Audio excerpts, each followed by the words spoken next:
they said. "You'll carry our bags or walk home." So I walked. No screaming, no scene. I just set the bags down. 4 heavy ones, all full of overpriced souvenirs they couldn't be bothered to carry, and stepped away from the border crossing. Julia didn't even notice at first. She was too busy trying to get the perfect photo of her son beside the Bienvenue en Suisse sign. And Greg was already several steps ahead, barking at the customs officer in slow English, like that would help. My hand was shaking from the weight. My lower back, stiff from hours in the car. My shoes weren't made for hills or stone paths, but that wasn't the issue. It was the heat, the kind that made your bones swell under your skin. And not once did they ask if I was managing. They just handed me more. "You're the only one not doing anything," Greg had said an hour before. "You could at least carry something." "Irene, you've let worse slide," I told myself. "You've forgiven worse." But this was new. This was the moment I finally understood. They didn't think of me as someone to respect or include. I was just another pair of hands. An afterthought. A tired old woman with a wallet and a strong back.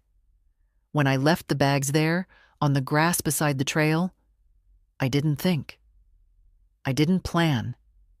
I just started walking in the opposite direction, toward a little sign that pointed to a village I didn't recognize. A blue arrow and a name I couldn't pronounce.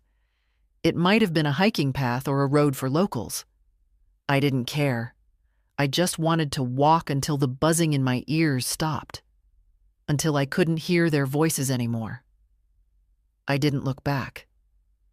By the time Julia noticed I was gone, I was already halfway down a shaded slope lined with fir trees. I didn't have my passport. My phone was still in my pocket, but I turned it off. The silence felt like oxygen. The path led to a quiet road where a small bus with faded lettering was idling. I asked the driver, in broken French, if it went to the nearest town. He nodded. That was all I needed. €2. That's what it cost to leave them behind. The town, I would later learn it was called St. Lucie des Bois, looked like a postcard from another life. Stone buildings with ivy, a bakery with windows fogged by steam, a fountain in the center of a square where 2 children were tossing pebbles and laughing. No English signs, no selfie sticks. I found a small inn with a sign that read "Chambres Disponibles" and rang the bell. A woman with kind eyes and silver hair opened the door. She looked at me, just looked, and said, "Vous avez besoin de calme, madame." I nodded, and for the first time in years my eyes welled with tears that weren't caused by someone else's cruelty, but by relief. Yes, I needed calm. I needed stillness. I needed to stop being someone's baggage handler. Her name was Marianne. She didn't ask for ID. I told her I had no reservation. "Pas grave," she said. "Not important."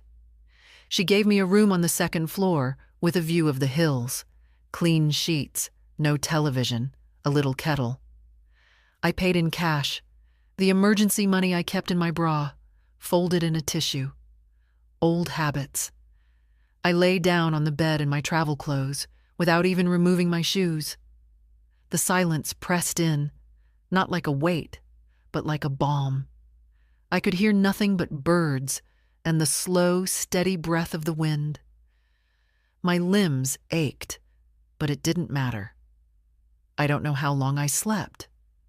When I woke, the light had shifted. I sat up slowly, unsure for a moment where I was. Then I remembered. I had walked away. I had finally walked away. I rinsed my face in the little sink and looked at myself in the mirror above it. My reflection startled me. Not because I looked old. I'd looked old for a while. No. Because I looked calm, like someone who had done something brave and survived it. There were 5 missed calls on my phone, all from Julia. No messages. She wouldn't leave one, not unless she was sure she could control the narrative. She probably thought I was lost, or confused, or fainted somewhere on a trail. Let her wonder. Let them all wonder. I turned the phone off again and set it face down on the nightstand. Tomorrow, I would find a train station. I would buy a ticket. And I would go somewhere else, anywhere but back. Not because I wanted to punish them, but because I was done carrying what wasn't mine.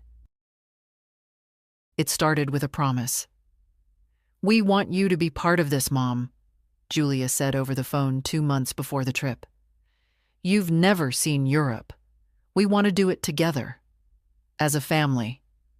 I should have known better. Julia always knew how to phrase things to sound generous, like a gift instead of a setup. Still, I said yes. I wanted to believe that maybe, just maybe, this would be different. I even bought a new suitcase. Not the big one, but the medium size with wheels that actually work. I didn't want to be a burden. I never do. I packed sensibly. Wrinkle-free blouses, a scarf or two, sturdy shoes. I left my old dresses behind, even the blue one I liked best. Julia said, "You won't need anything fancy. It's just family." I took that to heart. Silly me. The morning of the flight, the house felt too quiet. I stood at the window holding a cup of tea, watching the sun creep across my neighbor's yard. I remember thinking, maybe this will be the trip that stitches us back together. That's what I hoped for. Not fun. Not sightseeing. Just a little closeness. Something I hadn't felt in years. Greg honked from the driveway, even though he'd promised to come to the door. When I got into the car, he didn't say hello. He was on the phone, laughing too loudly, probably with one of his golf buddies. Julia gave me a quick, "Hi, Mom," without turning around. Tyler had his headphones in. That was the welcome. At the airport, I paid for the extra bag.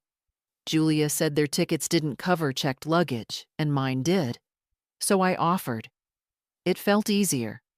That's what being a mother is, isn't it? Making things easier. I told myself not to keep count. Not to start a list in my head. That's dangerous. We flew into Paris.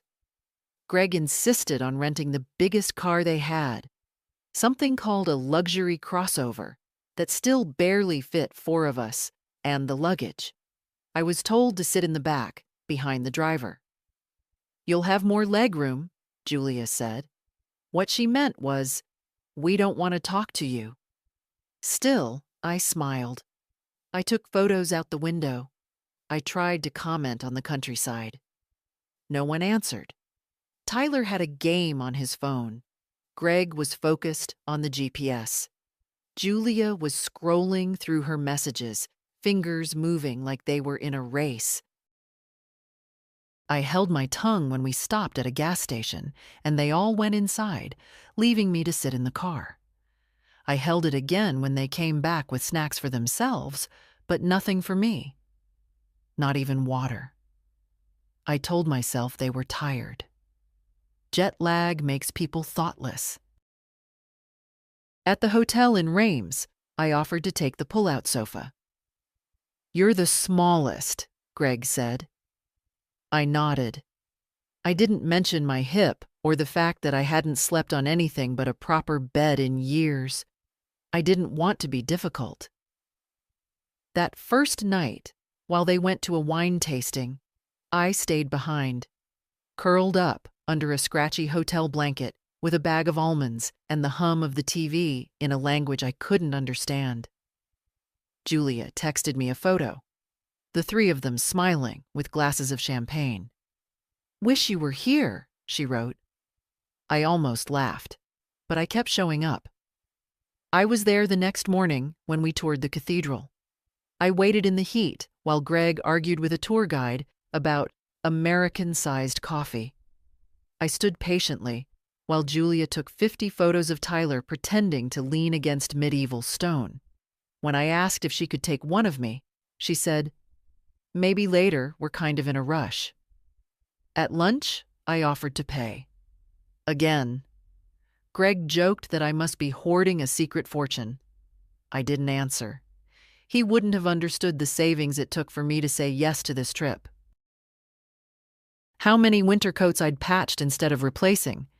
How many dinners I'd skipped when groceries ran high. That night, in the room, I overheard Julia whispering to Greg in the bathroom. I wasn't meant to hear it. "She's so slow. It's like dragging a turtle across Europe." Greg laughed. They didn't know the walls were thin. I didn't cry. Not then. But something in me shrank. Still, I told myself it was early, that maybe they were tired, that things would improve.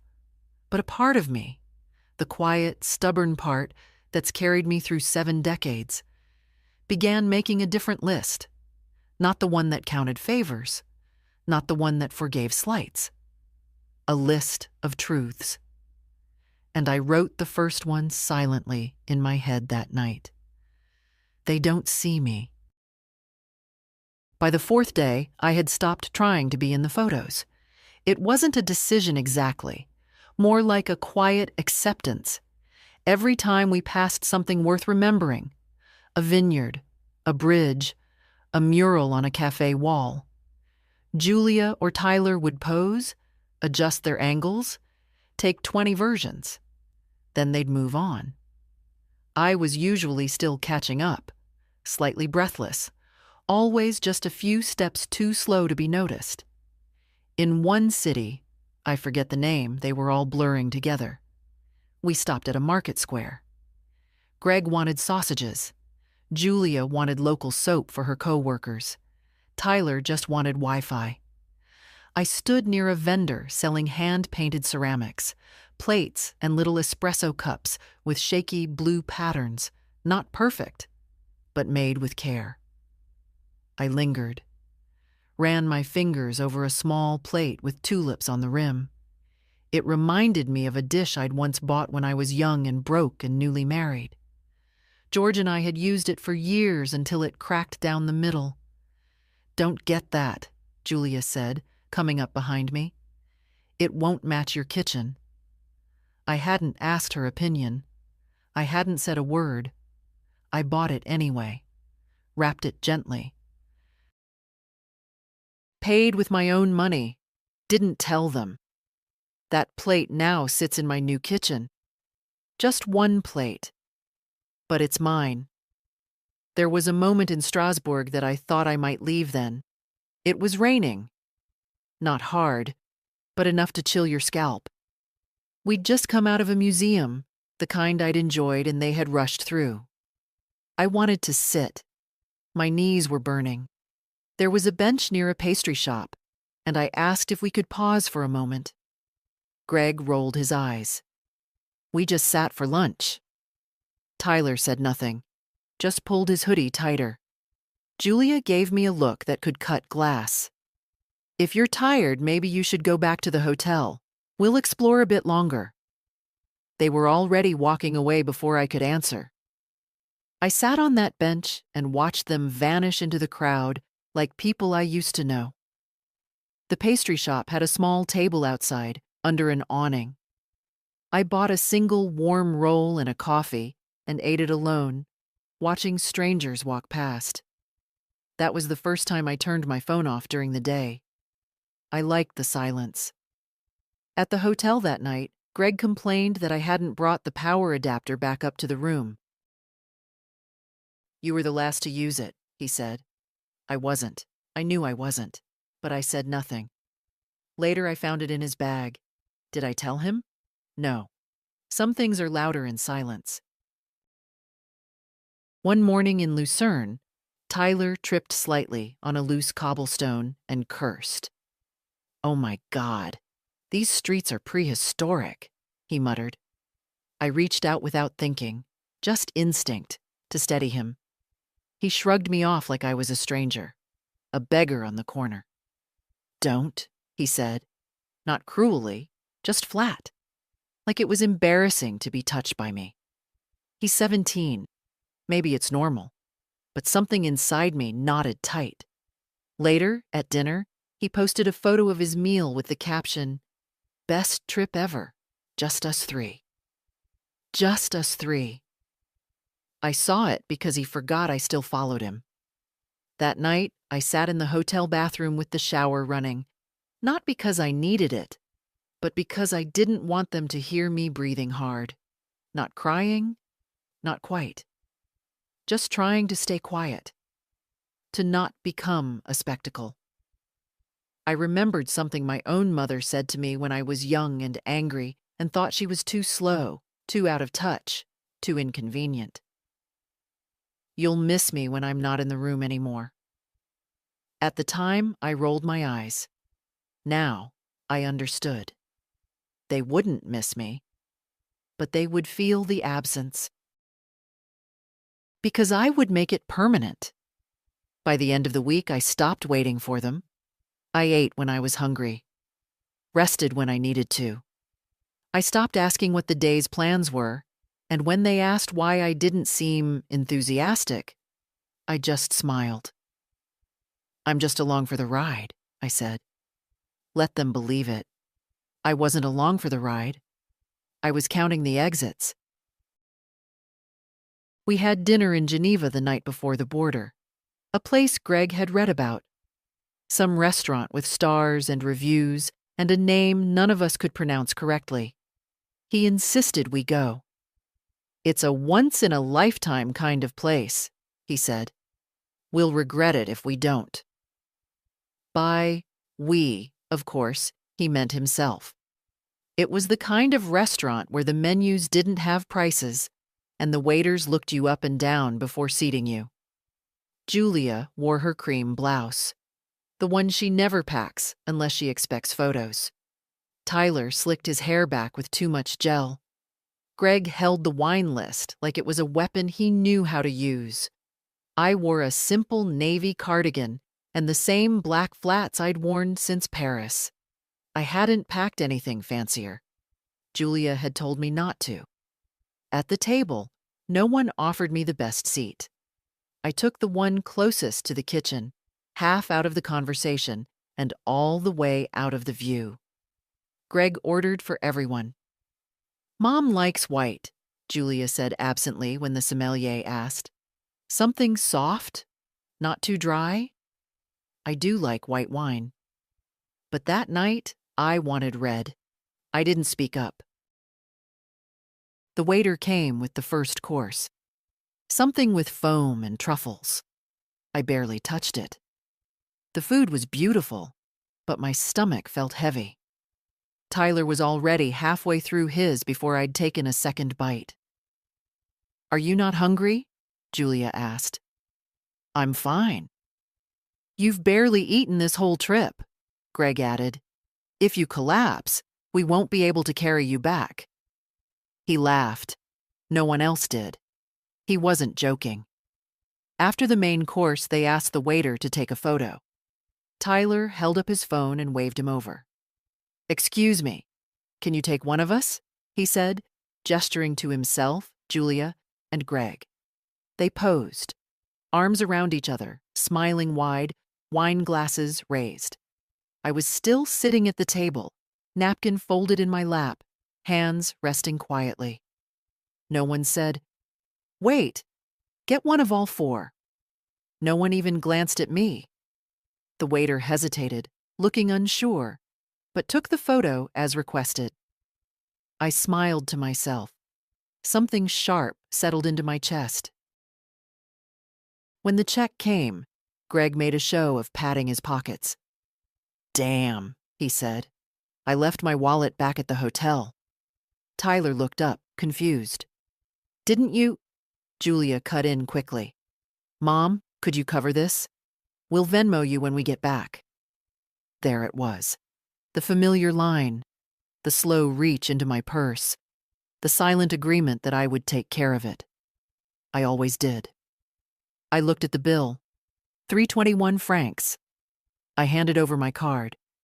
They didn't even thank me. After dinner, they walked ahead, laughing about something Tyler had said. I followed a few steps behind. We passed a bookstore with postcards in the window. I stopped for just a moment. None of them noticed. I bought one, a card with a simple watercolor of a mountain. On the back, when I returned to the hotel, I wrote, "You won't remember this night, but I will." I didn't sign it, didn't mail it, just tucked it into my bag between the pages of my travel journal, a journal no one asked to see. Later, in the room, Julia looked up from her phone. "Don't forget to pack light for tomorrow," she said. "We're crossing the border, lots of walking." I nodded. "Maybe don't bring your shoulder bag," Greg added. "It slows you down." I nodded again. I was always nodding. But inside, I was already planning. I looked at my reflection in the bathroom mirror that night and whispered out loud, as if it would help it sink in. This is the last time I'll pay for my own humiliation. I turned out the light and closed the door behind me. They didn't say goodnight, and I didn't say goodbye. The next morning, we left Geneva just after 9. The air was already heavy with heat, the kind that clings to your neck before the day even starts. Tyler complained before we were out of the city. "Why can't we take the train? This car's too cramped." Greg snapped that renting the car was cheaper, more flexible. Julia reminded them both that we were almost at the border and to, please, for God's sake, stop bickering. I stayed silent in the back seat. I had become background noise by then, a cough in the corner of a room. Present, but only barely. I watched the scenery change from storefronts to farmland to forest. The signs began to alternate between French and German. It all felt very symbolic.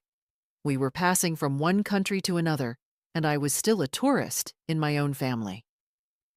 At the last rest stop before the border, Julia insisted we all get out and stretch. The parking lot was gravel. I stepped out carefully, knees tight from the ride. "Grab my water bottle, Mom?" she called, already walking ahead. Greg added, "And Tyler's bag." "He's on his phone again." They were halfway to the bathrooms before I'd even shut the car door. I looked at the mess in the trunk.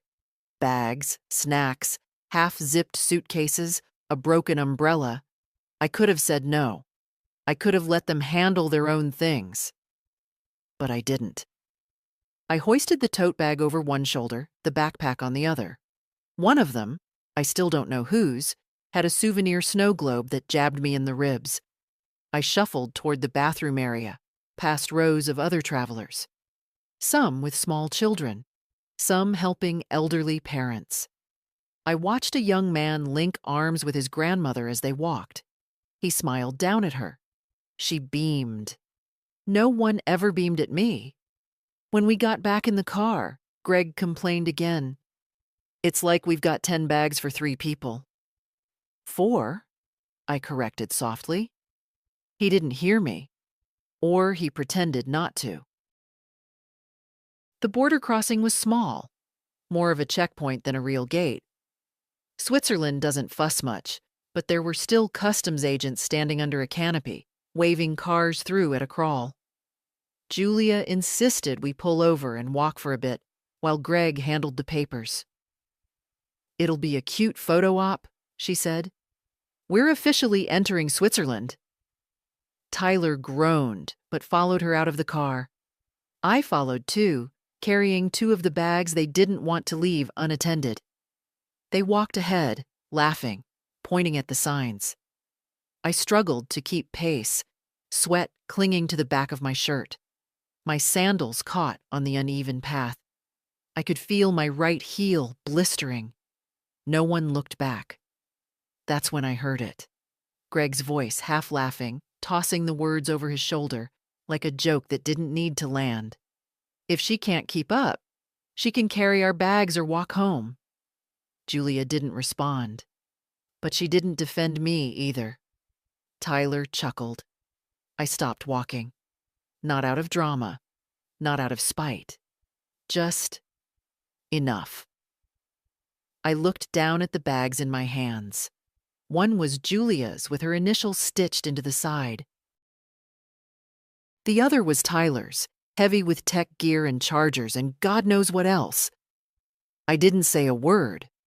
I stepped to the side of the trail, set them down gently, adjusted the straps so they wouldn't fall, smoothed the handles. I stood there for a moment, watching them fade into the path ahead. They didn't turn around, not once. I turned the other way. There was a sign, blue and simple, with an arrow pointing down a narrow road. St. Lucie des Bois, 3 kilometers. That was all I needed. I walked. My feet hurt. My arms ached. My heart thudded with something between shame and release. But I didn't stop. Not until the bags were so far behind me that they felt like part of another life. I didn't leave a note. I didn't owe them that. Let them figure it out. Let them feel, just once, what it's like to be forgotten on the side of the road. I walked until the bags, the voices, the sound of Greg's joke, "She can carry the bags or walk home," all dissolved into the air behind me. The road bent slightly downhill. My calves burned. The sun was now fully overhead, sharp and unsympathetic. There was no shade, no bench, no one to say, "Are you all right?" And for once, I didn't want that. I wasn't all right. But I wasn't broken, either. Somewhere in my bones, I knew. This wasn't the moment I cracked. It was the moment I stopped pretending it didn't hurt. I had no plan. I only knew I couldn't go back to the car. I couldn't stand there while Julia looked at me like I was the problem. While Greg made another joke. While Tyler rolled his eyes. I wouldn't survive that. Not just the embarrassment, the erasure. Because that's what it was, really. I hadn't been humiliated. I'd been erased. Slowly. Quietly. Efficiently. They didn't argue with me because they didn't think I was worth arguing with. They didn't thank me because they didn't think I was doing anything special. They didn't ask what I needed because they'd stopped believing I had needs. I was the luggage. They'd said it out loud. They just didn't realize I'd heard them. The village road narrowed. Trees arched overhead now, softening the heat. A little sign appeared. Hand-painted, tilted slightly, with an arrow, and the word chambres. Rooms. That's all I needed. It led to a small inn with white shutters and flower boxes. A modest place, neat and quiet. I rang the bell. The woman who answered wore a linen apron and had thick, silver hair pulled back in a bun. Her face was lined, but warm. "Bonjour," she said. I cleared my throat. "Do you speak any English?" "A little," she said, smiling. "I need a room," I said. "Just for one person. Just for a few days." She looked at me, really looked, and nodded. "Of course. You are tired," she said gently. "I can see." She led me upstairs to a room with pale blue curtains, a wooden bed, a view of green hills. It wasn't luxury, but it was clean, calm, and mercifully empty of people who wanted something from me. I slept for 5 hours, shoes on, purse still strapped across my chest. When I woke, it was nearly sunset. My head ached, but not from sorrow. From too much noise, too long endured. I sat up slowly and took stock of my things. Phone, off. Passport, zipped into the side of my purse. Wallet, intact. I hadn't told anyone I was leaving. I hadn't said goodbye. I didn't need to. When someone tells you, in front of your child no less, that your place is to carry their bags or disappear, they've already written your ending. All you have to do is step into it. but I would be the one to write what comes after. At the front desk, I paid for 3 nights in cash. I gave a name that wasn't mine, Ruth Caldwell. My middle name and my mother's maiden name, just in case Julia thought to call the consulate. There was a computer in the lobby for guests. I used it to check train schedules. There was a direct line from a nearby town to Geneva Airport.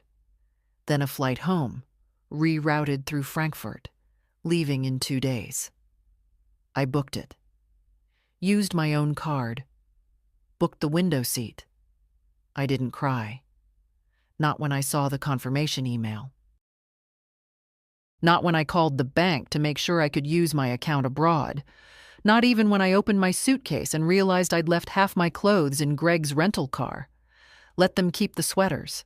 Let them pack them in silence, wondering if I'd died somewhere between one border and the next. Maybe, in a way, I had. But not the kind of death they'd assume. Not frailty. Not confusion. Just clarity. That night, I sat in the tiny dining room of the inn and ordered a simple meal. Roasted potatoes, fish, white wine. The owner's cat rubbed against my ankle. Outside, the hills turned gold in the last light. And I thought, this isn't escape. It's arrival. I had arrived in a life where I didn't have to smile at people who treated me like a chair they forgot they were sitting on. I had arrived in a place where silence wasn't punishment. It was peace. They said I could walk home. So I did. Just not the way they meant. The next morning, I woke to birdsong and the creak of old wood under my feet. Not the sound of Greg's impatient footsteps or Julia's voice raised in frustration. I opened the window and let in the early light. Cool air brushed my face. Somewhere in the distance, a bell rang. Church or school, I didn't know. But it made me feel like I was somewhere people lived simple lives. Quiet, respectful lives. I made tea using the small kettle in the room. No one rushed me. No one rolled their eyes because I took my time adding honey. I drank it by the window, barefoot, watching the hills come alive with sunlight. It was the first time in over a week, maybe longer, that I wasn't bracing for someone to need something from me. At breakfast downstairs, the innkeeper, Marianne, asked if I had slept well. I said yes. "You stay long?" she asked, her English hesitant but clear. "Just until tomorrow," I said. "Then I go home." She nodded, then hesitated. "Trouble?" I thought for a moment. Then I shook my head. "No, not trouble. Just too much noise." Marianne smiled gently, as if she understood more than I'd said. "Quiet is good for the bones." She poured me more coffee and walked away. I took a walk that morning, through streets with no names I could read. I passed gardens full of tomatoes and lavender, stone walls, wooden signs, bicycles leaning against fences. No one stared. No one offered me advice. A little girl waved to me from behind a gate. I waved back. That was it. It felt like healing, not the kind where someone comforts you, the kind where no one disturbs you, where your soul gets to uncoil like a rope left in the sun too long. At noon, I sat in the shaded courtyard with my notebook. I hadn't written in years, but I found myself scribbling anyway. Small things. What I saw, what I heard, what I refused to carry anymore. Then I turned my phone on. 17 missed calls, most from Julia, a few from Greg, one from a U.S. consulate number, no voicemails. Just call after call. Like a series of knocks they didn't think they had to explain. There was one text from Tyler. "Grandma, where are you? Mom's freaking out." I stared at it for a while. Then I deleted it. I called my bank. A woman named Rebecca answered. Kind voice. Southern lilt. I told her I wanted to check recent transactions and ensure there were no holds on international purchases. She asked me to confirm security questions. I did. Then, before I hung up, I paused. "One more thing," I said. "How do I change the secondary access on my accounts?" "You mean revoke someone's access?" "Yes." "Of course, ma'am. That can be done immediately. Would you like me to remove Julia Mitchell?" "Yes," I said. My voice didn't shake. My hands didn't tremble. It was like trimming a dead branch off a tree. Necessary. Done. I also called the airline. I paid a change fee and upgraded my seat. Window, bulkhead, early boarding. They offered me a meal selection. I chose chicken, no wine. I would get enough silence in the sky. I didn't need to be sleepy. That afternoon, I asked Marianne if there was a place nearby to print something. She pointed me to a bakery 2 blocks away that had a public printer in the back. I thanked her and walked slowly down the road, stopping to smell the wild roses tangled along a fence. At the bakery, I typed up a letter. Short, direct, not a confession, not an apology, just a line of truth, printed on white paper and folded twice. I left it in my purse. I wouldn't send it to them. It wasn't for them. It was for me. Proof that I had finally said it, even if only on paper. Later, I watched the sun go down from the back garden of the inn. The breeze smelled of mint and chimney smoke. A blackbird landed on the railing, stared at me, then flew off.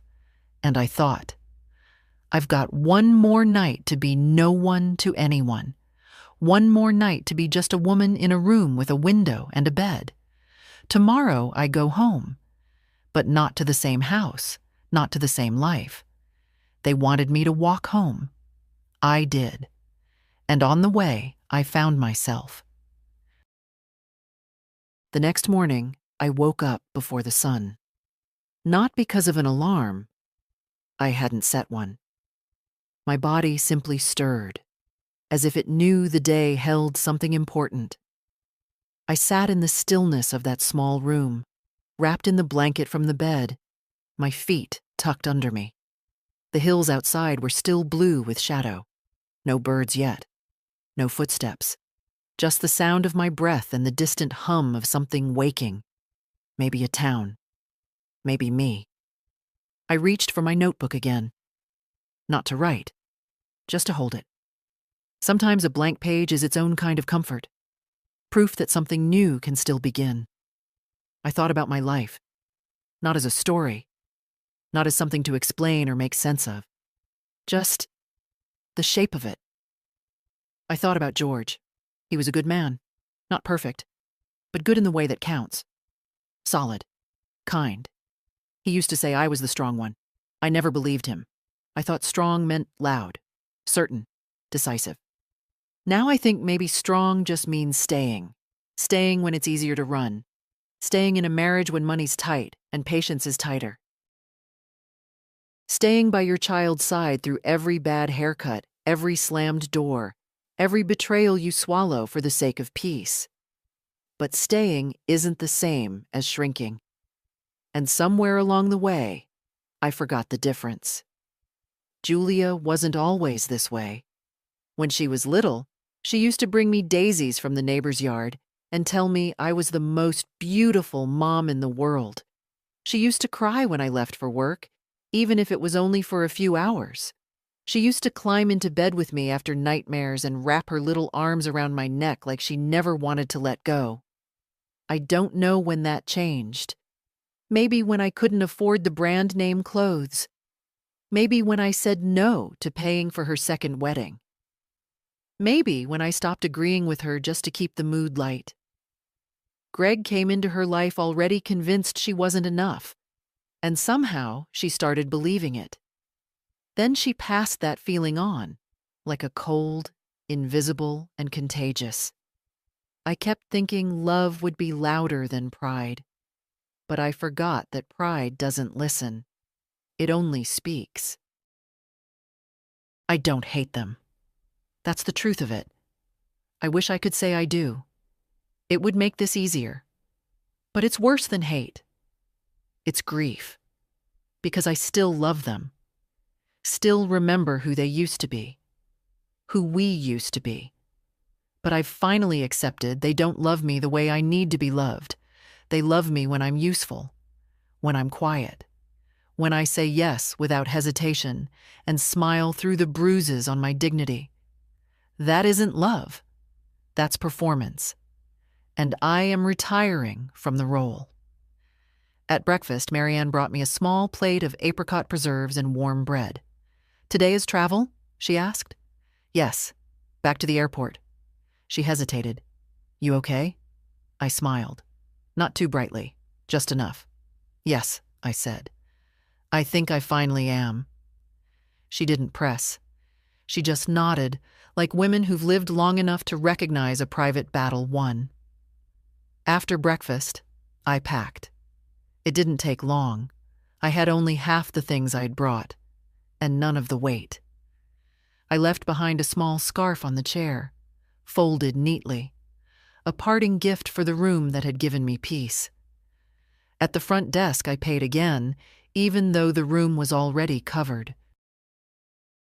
"Keep it," I said, "for something beautiful." Marianne didn't argue. She just pressed my hand and whispered, "Bon voyage." The taxi was already waiting at the corner. I got in. The driver asked if I needed help with my bag. I said no, thank you. It was the lightest thing I'd carried in years.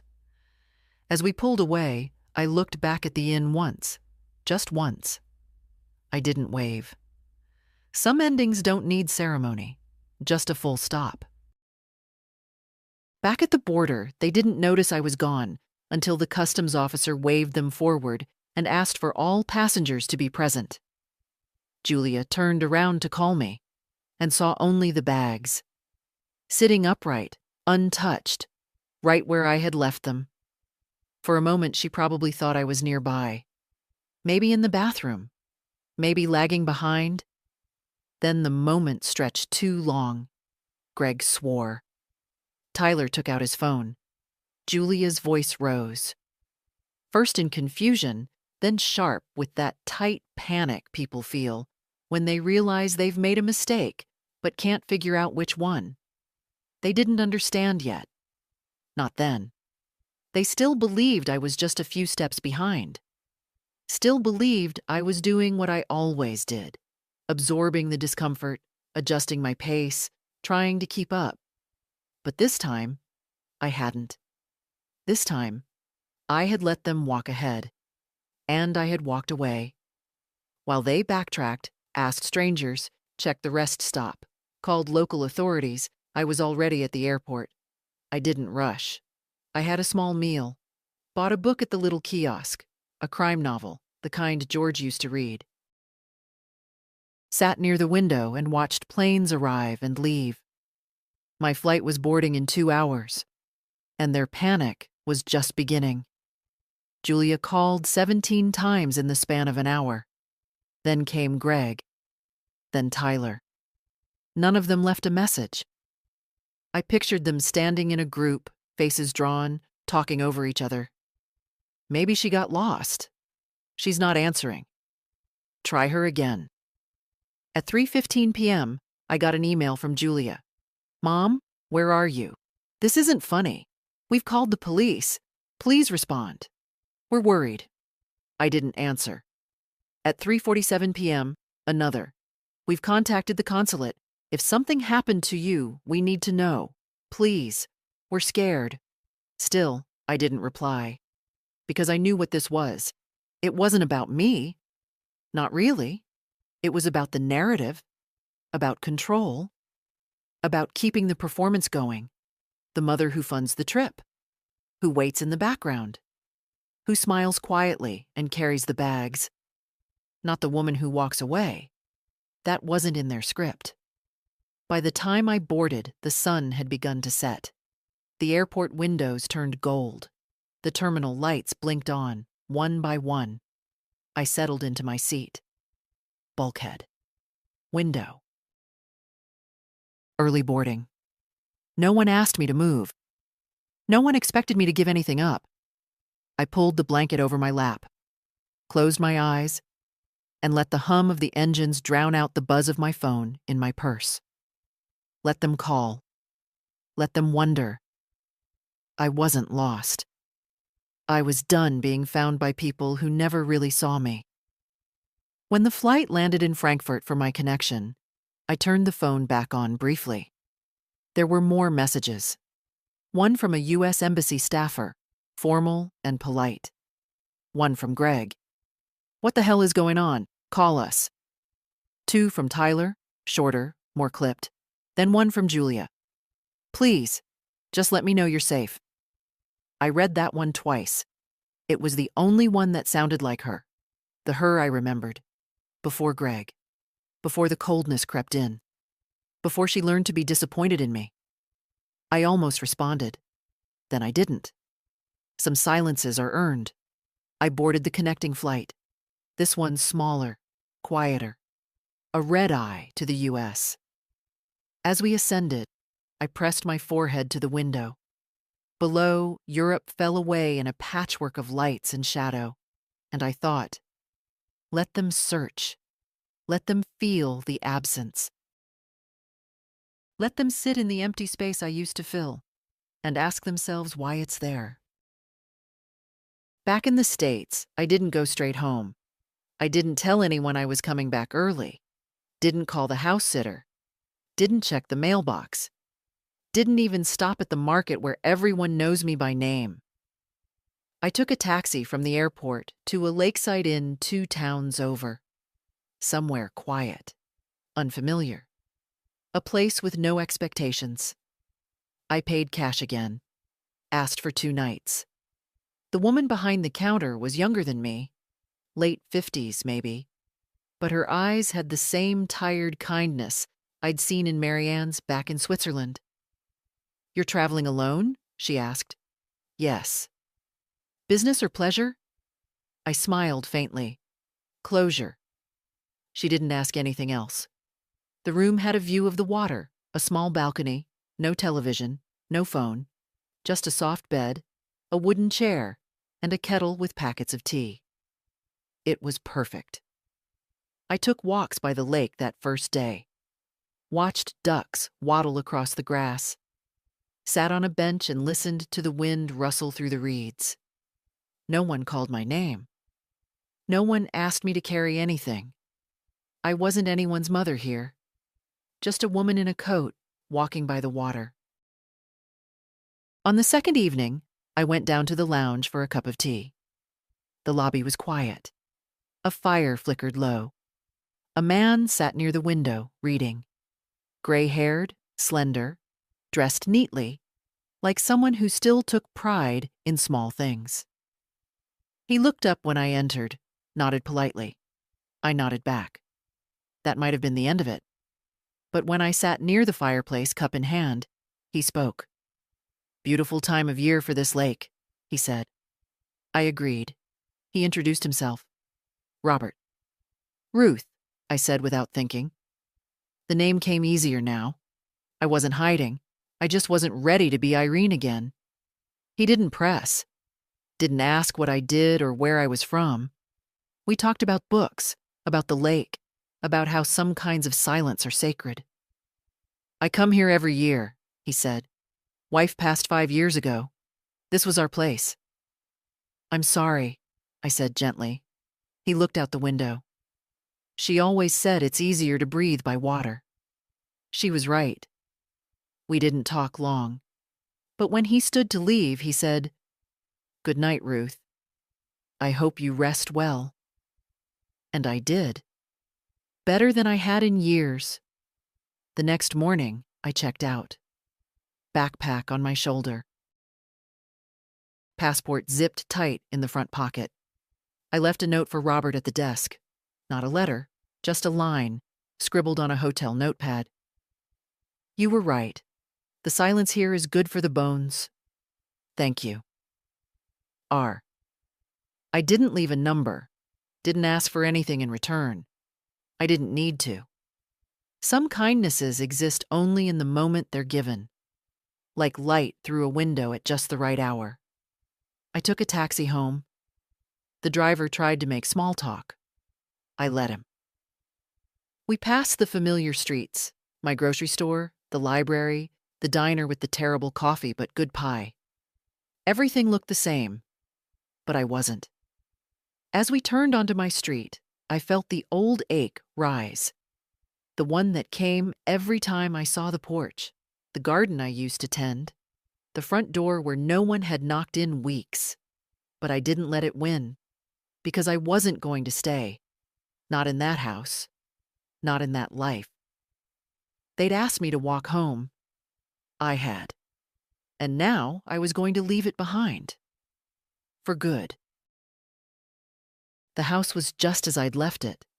Front porch clean, mail neatly stacked. The potted fern I'd forgotten to water still green somehow. The house sitter must have done her job. I'd hired her for 2 weeks, and I was back in 8 days. I walked through the front door with my own key. Quiet. No one there to greet me, no notes on the counter. Just the echo of my own steps on tile. I dropped my backpack by the chair in the hallway. Took one deep breath. Then I started. I didn't sit down.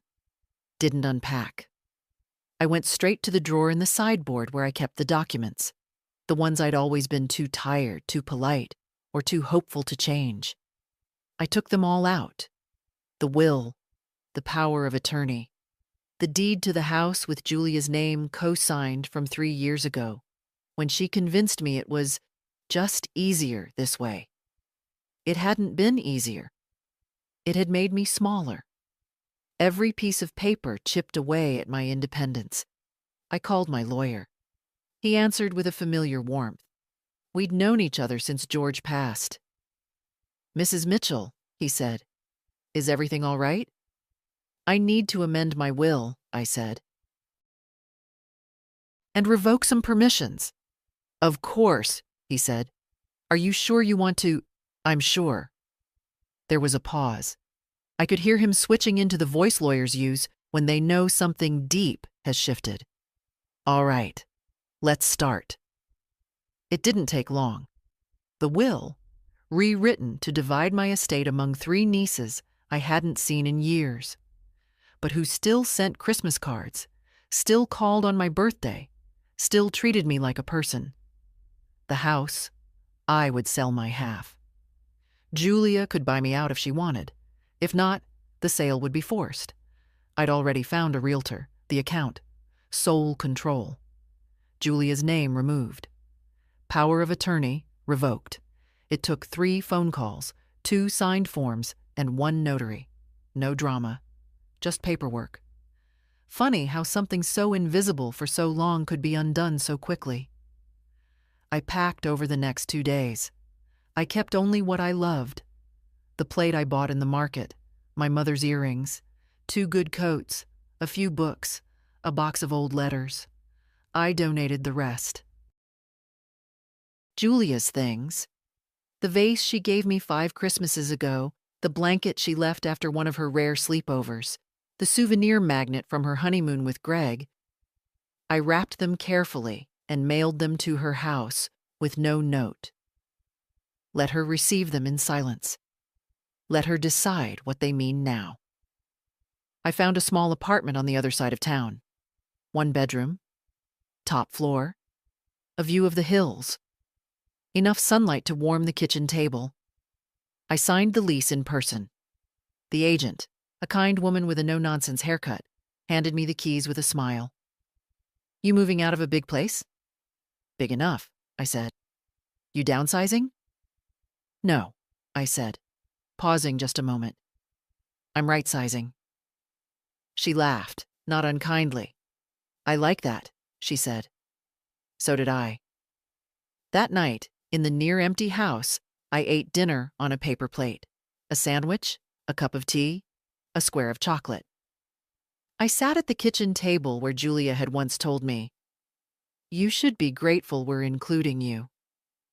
I stared at the spot on the floor where Greg had spilled wine and laughed when I offered to clean it.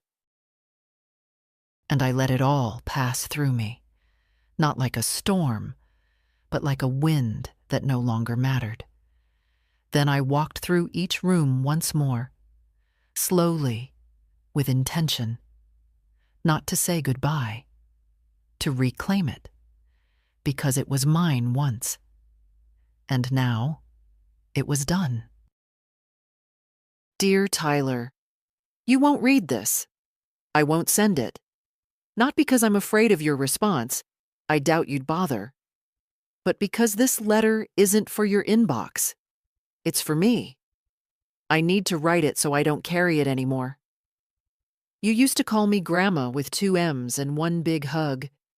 You used to fall asleep on my lap watching cartoons, drooling on my shirt, and I let you, even when it stained. I used to save every scribble you gave me. Dragons with 3 heads, spaceships with windows, hearts with jagged edges. You don't remember that. But I do. I remember everything. I remember the last time you reached for my hand in a parking lot without being told. I remember the first time you ignored me in a room full of people, like I was furniture, invisible and expected. I remember when your eyes stopped lighting up when I walked into a room. You didn't get cruel all at once. It came slowly, quietly, the way winter seeps in through old windows. I barely noticed at first, but it was there. In the way you sighed when I asked for help unlocking my phone. In the way you mocked my ringtone under your breath. In the way you never once, not once, offered to carry a bag that wasn't yours. You're 17. That's old enough to know better. It's not about forgetting to say thank you. It's about not seeing a person as someone who deserves one. That day at the border, you laughed. You laughed when Greg said I could carry the bags or walk home. I don't think you understood what you were laughing at. I don't think you realized what it meant to join in. Because when you laughed, you didn't just echo someone else's cruelty. You confirmed it. You turned it into fact. You made it real. Here's what I want you to know, Tyler. I am not fragile because I am old. I am not your servant because I am quiet. And I am not your audience just because you have Wi-Fi and sharper elbows. I had a life before your mother was born. Before you were even a thought.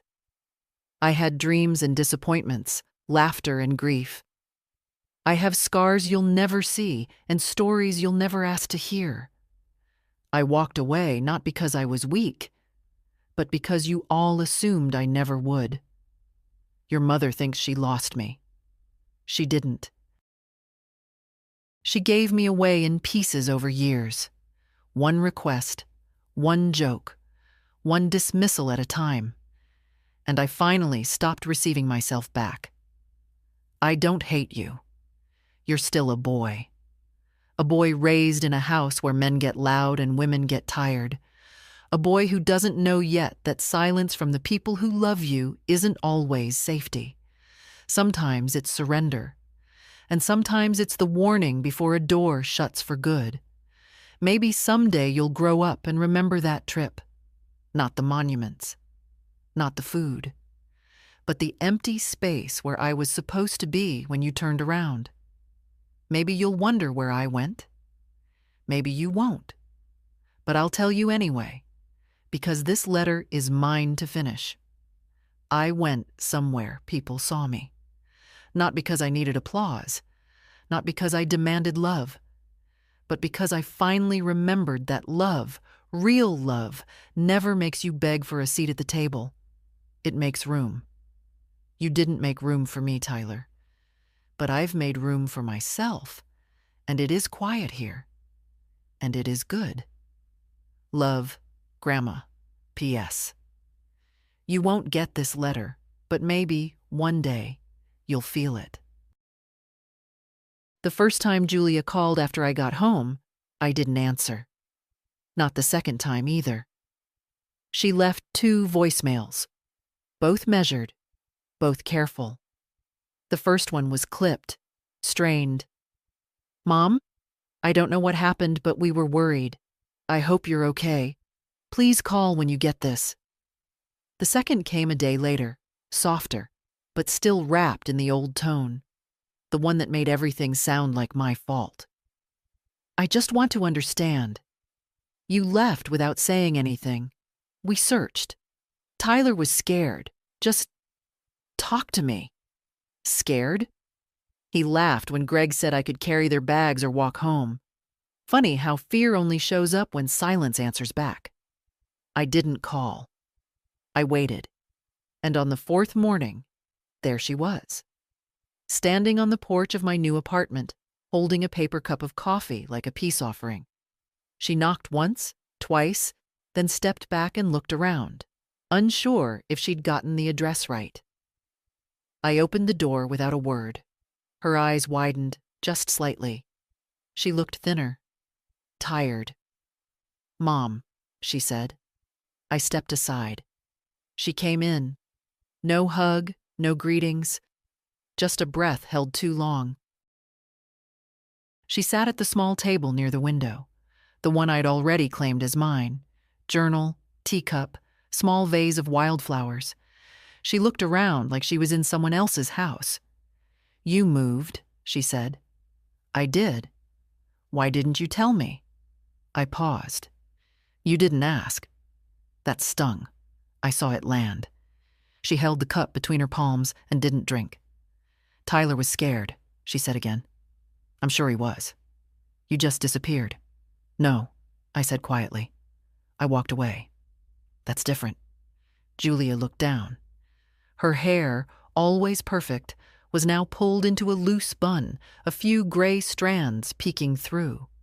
She didn't speak, so I did. "You told me, in a dozen small ways, that I was a burden, that I was background, that I should be grateful for crumbs of inclusion. I believed it for a long time." She winced, but still said nothing. "You all forgot I was a person." "That's not true," she whispered. "It is," I said. "It may not have been deliberate, but it was real."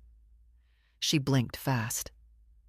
"I just wanted us to have time together, as a family." "You wanted convenience," I said gently. "You wanted me there, as long as I didn't take up space." Silence. Then, "I didn't mean to make you feel—" "Don't finish that sentence." She looked up. "Don't make this about how I feel. Make it about what happened." She closed her mouth, nodded once. I stood, walked to the window, watched a neighbor water her plants. "I'm not angry," I said. "Not anymore. I wouldn't blame you if you were. I'm disappointed, and I'm done apologizing for existing." She looked down at her coffee, still untouched. "I came to apologize?" she said. I turned. "Then do it." Her throat bobbed. "I'm sorry." Not dramatic, not rehearsed, just said. And I believed her, or at least the part of her that had the courage to show up here. But apology isn't a reset button. It's just a beginning. "I'm not coming back," I said. "I know. I'll be polite, civil. I'll answer when it's important. But I'm not the same mother you left at the border." She nodded, eyes wet now. "I don't want you to be," she said. "I think maybe you never should have been." That I didn't expect. It didn't feel cruel. It felt like the truth, one she was only now starting to face. She left 20 minutes later. No hug, no promises, just one sentence at the door. "If you ever want to see me, you don't have to carry anything." I nodded. That was the only start I could accept. After she left, I stood alone in the quiet of my small apartment. Not victorious, not vengeful, just free. And in that stillness, I whispered aloud, more to myself than anyone. Finally. The days grew quieter and fuller. Not with plans or obligations. Not with people knocking or phones ringing or errands piled high. Just with moments that were mine. I started walking every morning, early, before the sun climbed too high. The streets in my new neighborhood were lined with old maples, and the sidewalks cracked just enough to keep you careful. I liked that. It reminded me that I still had to watch my step, but I was moving. Every day I passed a bakery. Not fancy, not pretentious, just the kind where the smell hits you before you see the sign. I went in once, just for a coffee. The woman behind the counter said, "First time?" I nodded. "Your face says you've had better weeks," she added, kind but unsparing. I smiled. She gave me a blueberry muffin on the house. "You look like someone who remembers when these used to cost 50 cents. I laughed. She was right. I joined the library 2 blocks away.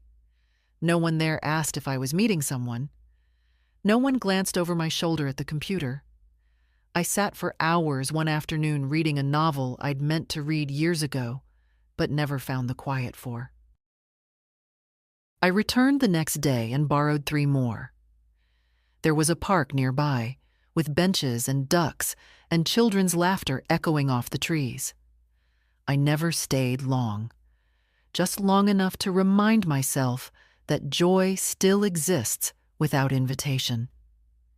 And then there was Robert. He wrote me a letter. Not a text, not an email. A letter. It came 2 weeks after I left the Lakeside Inn. He found my last name through the desk clerk. Said she gave it up reluctantly, but with a smile. Said he hoped it wasn't too forward. The envelope was pale blue, the handwriting clean and deliberate. Inside, "Dear Ruth," or Irene, if that is indeed your name. I've been thinking about the silence you mentioned, the good kind. I miss it too. If you ever want to share some again, there's a bench on the north side of the lake. It's quiet, most days. I'll be there next Sunday at noon. No pressure, no expectations. Just air and light and the sound of water. Yours, Robert. I didn't decide right away, but I smiled when I read it. Not the smile you practice, the kind that sneaks up on you. The Sunday came. Cloudy, cool. I packed a small bag, water, a cardigan, the book I was halfway through. I took the bus, and when I arrived, I saw him, sitting on the bench, not looking at his watch, not scanning the crowd, just waiting, the way people do when they know something will come eventually. I sat beside him. We didn't hug. We didn't talk for a while. Just watched the ducks paddle around the edge of the lake like they had nowhere better to be. Later, he handed me a thermos of coffee. "I remembered," he said. "You don't take sugar." "You remembered right," I said. We sat there, 2 people in the calm of a life after noise. No need to explain who we'd been, only to decide, slowly, gently, who we'd be next. When I got home that evening, I set the thermos on my kitchen shelf, next to the plate from the market in France, next to a small framed photo, one I finally allowed myself to print, of me, alone, standing near a cathedral wall. I'm not smiling in it, but I look steady. I look like I belong to myself, and that's more than I ever asked for. They say it's never too late to start over, but that's not true. Sometimes it is too late. For apologies, for repair, for pretending people didn't show you who they are. But it's never too late to leave. That's the real difference. You can't always go back, but you can walk away. I'm not the woman who left on that trip anymore. She packed too much, smiled too easily, asked permission to take up space. She carried bags that weren't hers. She waited for love in the pauses between insults. She excused everything because it was easier than naming what hurt. That woman? She did her best, and I love her for it. But she's resting now, and I'm here. I've built a life that fits inside a small apartment with quiet mornings and warm bread and windows that let in more sun than sorrow. I've learned how to say no without trembling. I've learned how to leave a room without apologizing for the door closing behind me. I've learned that the people who love you will never force you to prove your usefulness. They'll just love you. In silence. In stillness. In the space you take up without shame.